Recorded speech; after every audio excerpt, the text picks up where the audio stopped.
আসসালামু আলাইকুম। আজকে সুজি দিয়ে একটি মজার রেসিপি একবার হলেও বানিয়ে খেয়ে দেখ। প্রথমে কড়াইতে তেল দিয়ে নেব, ভালোভাবে সুজি দিয়ে নাড়াচাড়া করে ভেজে নিতে হবে। লাল বা ব্রাউন কালার হওয়া পর্যন্ত ভালোভাবে নাড়তে থাকতে হবে।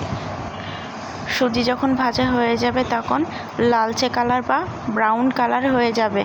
সুজি যখন ভাজা হয়ে যাবে তখন কিশমিশ দিয়ে দিতে হবে। কাঠ এলাচ দিয়ে ভালোভাবে মিশিয়ে নিতে হবে। সামান্য পরিমাণ লবণ, পরিমাণ মতো চিনি দিয়ে ভালোভাবে নাড়াচাড়া দিয়ে দিতে হবে। নাড়তে নাড়তে আগে থেকে জাল করে রাখা দুধ ভালোভাবে অল্প অল্প করে নাড়তে হবে আর দিয়ে দিতে হবে, না হলে দলা পাকিয়ে যাবে। যেন দলা না পাকায় সেইভাবে ভালোভাবে মিশিয়ে নিতে হবে। পরিমাণ মতো দুধ দিয়ে দেওয়ার পরে তারপরে নারকেল দিয়ে দিতে হবে। তারপরে ভালোভাবে নাড়াচাড়া করে থাকতে হবে যেন দলা বা গিট পাকিয়ে না যায়। এইভাবে অনবরত নাড়তে থাকতে হবে।